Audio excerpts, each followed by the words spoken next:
Hello everyone, let's paint this bluebird today. If you like this video, please like, subscribe and share.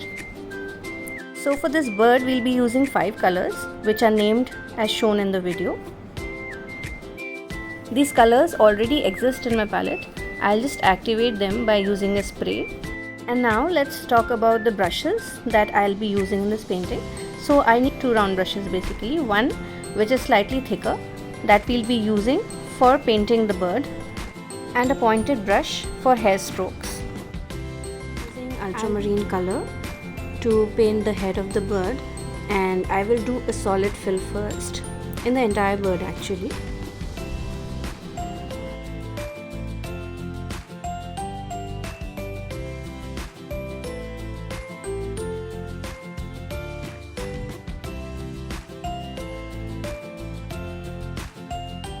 It's always a good idea to add some clean water strokes at the edges. This gives you softer blends.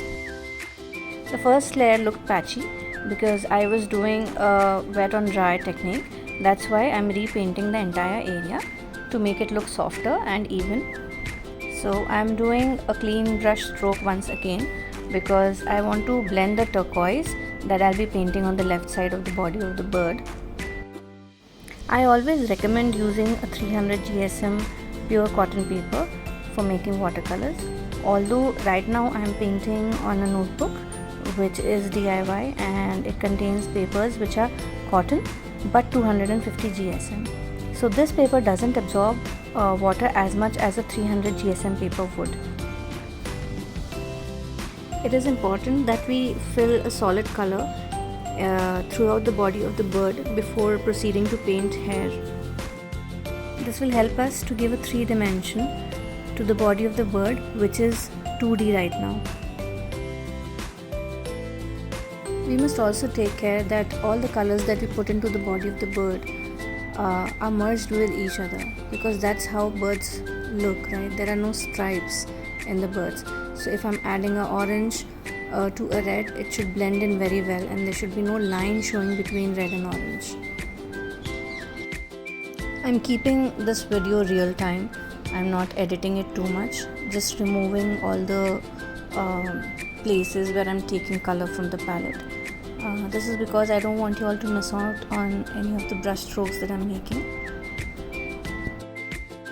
I'm trying to add moderate color to the base because too much of color in the base will not allow us the capacity to add brush strokes and show the hair of the bird. And on the contrary, if you make a very light bird, then the brush strokes of the hair are going to show too much. So the color has to be moderate, it has to be in between. It shouldn't be very dark, it shouldn't be very light.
Moving on to the eye of the bird, we'll first paint light grey color and then add some black to it.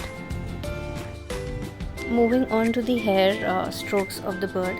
Now this is the most important and crucial part of this bird because this is what is going to give the final 3 dimension to the bird. So the stroke direction of the hair is going to be along the headline of the bird. wherever the line is bending downwards, the hair strokes would start coming down. These strokes need to be really fine and close to each other. They shouldn't be of the same length. It is advisable to use a 000 brush or the thinnest brush that you have. And if you don't have a very thin brush, then you need to pick up a brush which will become pointed as soon as you dip it in water. So we basically need a very fine point to create these thin line strokes. Also, the hair strokes are going to be slightly less diluted and of the same color as the body. So wherever I have painted ultramarine, I am going to use ultramarine for the hair strokes as well. It's just that water will be slightly less and the pigment will be more.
The bird has a black hard structure around the beak that connects the beak to its face.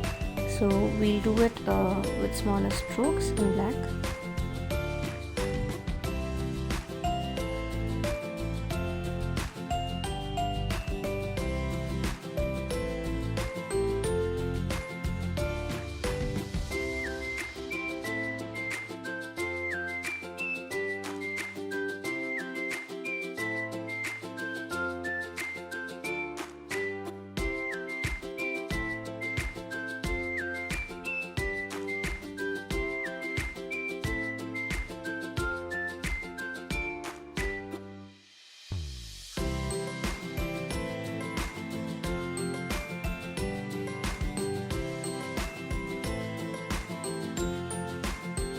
This bird has a white cornea, so I'm using a white gouache color.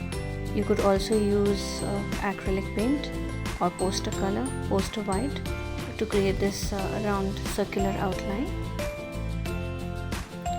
While painting the hair strokes, if at any point you feel that there is too much color in your brush, you can always dab it on a fabric and get back to painting the strokes.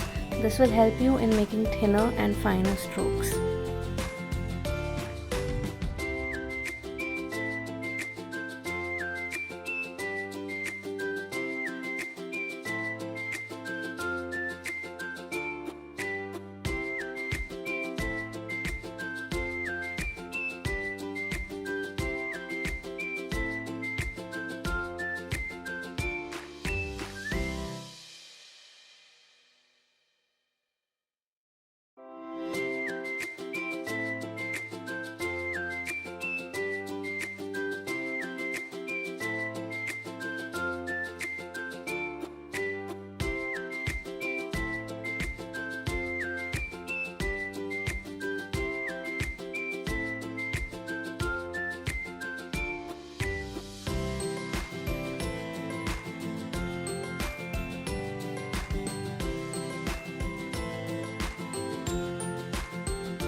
I missed recording the black part of this bird, the earlier black part, but this is like the back side of its feather, which is black in color, and there are some black scales on the top as well, painting with simple diluted black color.